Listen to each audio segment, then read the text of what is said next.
I've been around long enough to know that life has a way of teaching you the same lesson in different costumes, and the afternoon that changed me wasn't dressed like a lesson at all. It arrived as something embarrassingly ordinary, a seat dispute on a cross-country flight. I was traveling light, as I usually do. No entourage, no fuss, jeans, a comfortable shirt, old leather boots. I wanted nothing more than a quiet window, a pocket of time to read and prepare for meetings ahead. Years ago, I'd invested heavily in a regional airline, not as a trophy, not for headlines, but out of a quiet belief in service, that travel could still be an act of dignity. I've always flown like a man who believes the true measure of service is what you do when no one's watching. So there I was at LAX, pleasantly punctual, coffee in hand, moving down the jetway, smiling at the crew, the way you do when you know the small courtesies make the day better for everyone. I noticed him before I reached my seat, the man with the architect's jaw, the suit that could make a mirror jealous, shoes polished to the point of confession. He stood in the aisle as if the plane were a stage and he the leading man. His presence said he assumed the world would move politely for him. When I reached row 2, there he was, lounging in my assigned window seat with his laptop open and his briefcase filling the center space. I cleared my throat, soft as you might for a neighbor. "Excuse me, sir, I believe this is my seat." He didn't look up. He continued typing as if the world owed him uninterrupted time. I said it again, a little firmer, showing the boarding pass folded in my hand. He looked up then, the kind of look that measures you in a second and finds you wanting, and answered flatly, "The seat's taken," and went back to his typing as if that settled everything. There are ways to be firm and still be humane. There are ways to be right and still be kind. He chose neither. The flight attendant, a young woman named Sarah, stepped in with the professional calm that keeps metal birds flying on time. She asked politely for his boarding pass. He waved a hand, a scoffing little gesture that was all contempt and the assumption of privilege. "I'm in first class. That's all that matters." When she checked his ticket, the system said otherwise. He was assigned 5C, a middle seat in a later row. He erupted. He threw words like credentials into the cabin. "Do you know who I am? I fly this airline all the time. I move billions. You can't make me sit there." The cabin went quiet in that way a room does when everyone realizes a spectacle is about to begin. Pilots are trained to keep a plane in the sky. The crew is trained to keep a cabin civil. The captain came out, measured, steady, and explained regulations require people to sit where they are assigned. He gave the man a choice: sit in 5C or leave the plane. The man snapped. He pushed past me, elbowed my shoulder with deliberate indifference, and threw himself into the seat the system said was his. I sat in my rightful place, watching, feeling the familiar prickle in my chest that tells me an injustice is unfolding. I could have revealed who I was then. I could have spoken my name and ended it quickly, a quiet card pulled from my pocket, an explanation, a reshuffling, and the airplane would have hummed back to its business. But something in me wanted first to see if basic decency would surface under pressure. How far could contempt run before humility returned? The man's arrogance wasn't merely obnoxious. It was a symptom of a broader sickness, the belief that money grants immunity. About an hour into the flight, after the meal service and the cabin had settled, the man, Marcus Thornton, as I learned later, began to raise his voice, threatening suits, complaints, calling for managers like a man swinging a club he thought would move mountains. The crew, doing their duty, reported he intended to file claims against the staff to demand jobs and money and recompense for what he fashioned into slights.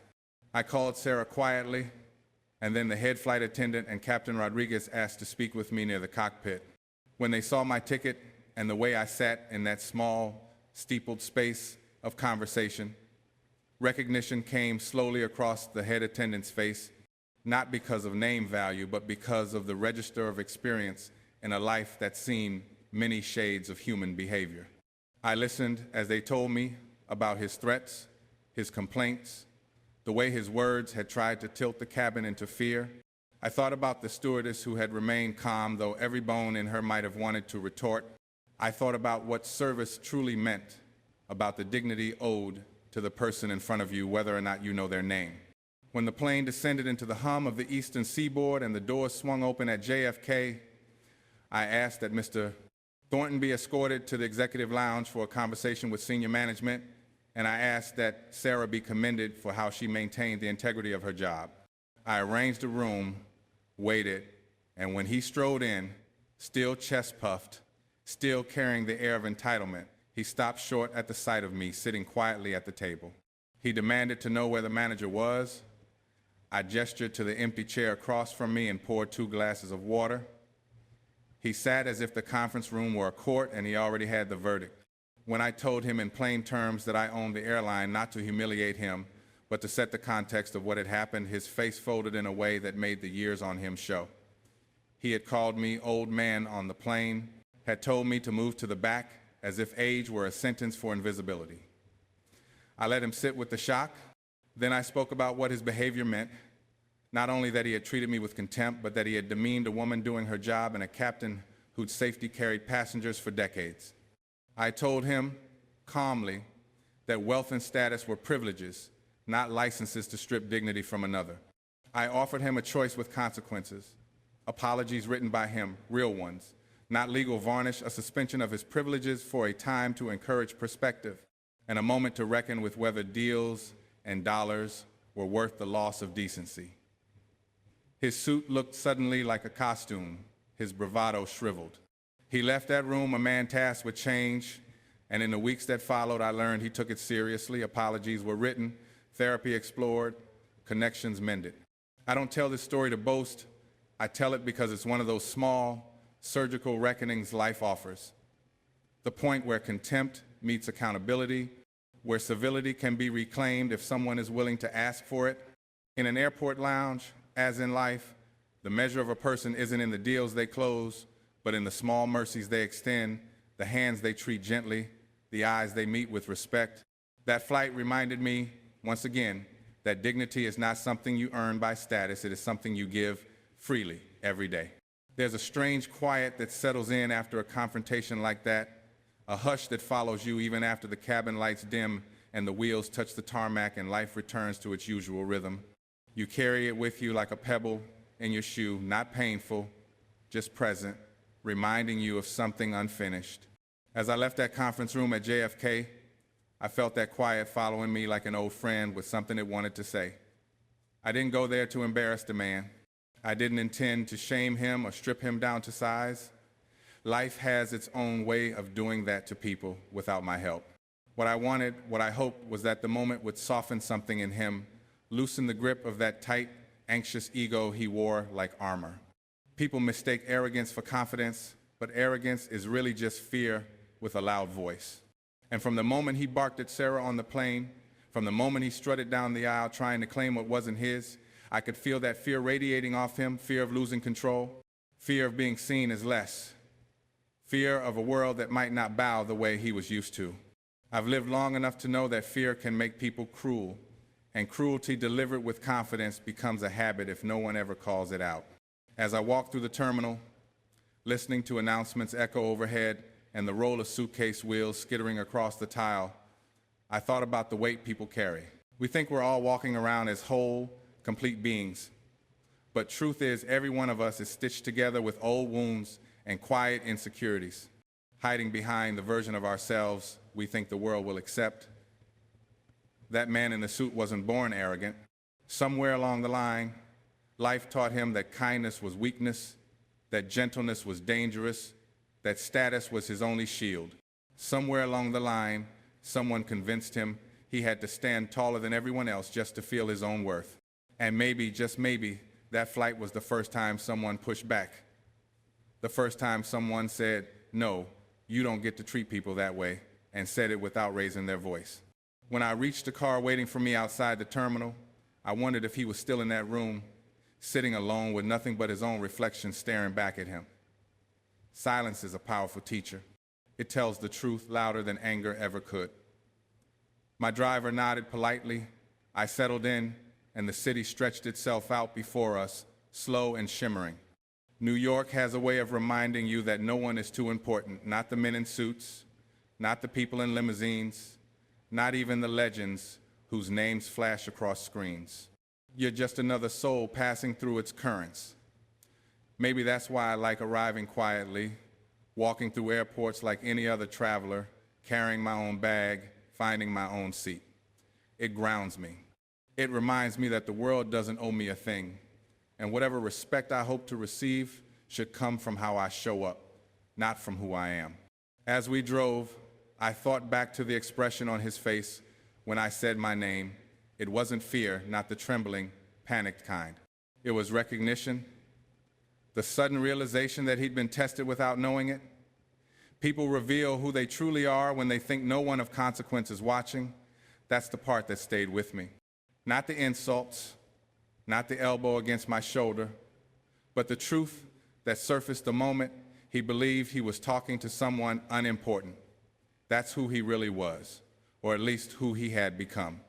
There's an old saying my grandmother used to whisper when I was young and stubborn: when a man forgets his manners, he also forgets himself. And sitting in that conference room, watching his facade crumble, I realized he had forgotten both, but I also believe people can find their way back. I've lived long enough to see the meanest man soften, the coldest heart thaw, the proudest head bow in humility. Change doesn't happen in grand gestures. It happens in small, painful realizations, moments when your reflection becomes too honest to ignore. That night, after finishing my business meeting in the city, I sat by the hotel window and watched the slow, silver lights of Manhattan flicker like thoughts drifting through a tired mind. I wondered what Marcus Thornton was doing right then. Was he pacing a hotel room, replaying his outburst? Was he sitting on the edge of a bed with his head in his hands, remembering the tone of his own voice when he snapped at strangers? Or was he drowning his shame in excuses, telling himself I provoked him somehow, that the airline wronged him first, that he was justified? That's the fork in the road every person comes to, eventually the moment where you choose whether you will confront the truth or bury it beneath the dirt of your pride. I've buried enough truths in my lifetime to know that the ones you bury never stay underground. They grow roots, crack foundations, and haunt you in the quiet moments of your life. But the truths you face, those are the ones that free you. That's what I hope for him, even if he never realized it. I didn't want to punish the man. Discipline isn't punishment, it's a doorway. A narrow, uncomfortable doorway that forces you to squeeze through and leave your old self behind if you want to come out the other side. And I suppose that's why I offered him that strange mercy, the chance to apologize, the chance to change. You don't offer that to someone you want to harm. You offer it to someone you genuinely hope will grow. I've learned that every confrontation leaves behind two shadows, one that follows the offender and one that follows the witness. And as I went to sleep that night, listening to the city breathe through the window, I felt both shadows lingering. One belonged to him, heavy, dark, questioning.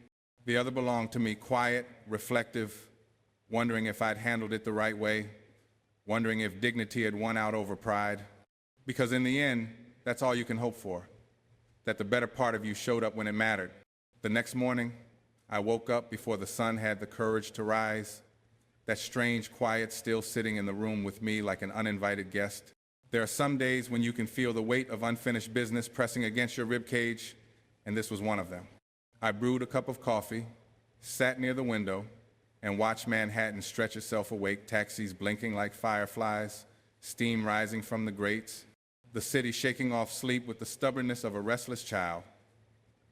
And somewhere in all that motion, I wondered if Marcus Thornton had slept at all. People like him don't rest easy after a crack forms in their image.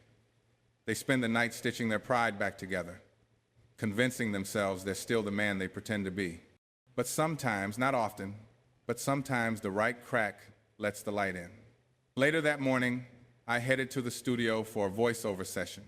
I've always loved those rooms. Dim lights, warm wood panels, the faint scent of old microphones and older stories. It's a place where your voice carries more weight than your face, where no one cares about your fame, only your truth. But even in that sanctuary, my thoughts drifted back to that man on the plane. Not because he'd angered me, anger is a cheap emotion, too loud and too easy, but because he'd revealed something universal. How fragile we are when no one is watching, how quickly we forget ourselves when we think the world isn't keeping score. By noon, my phone buzzed. It was an unknown number, and normally I let those calls go to voicemail, but something in me said answer it.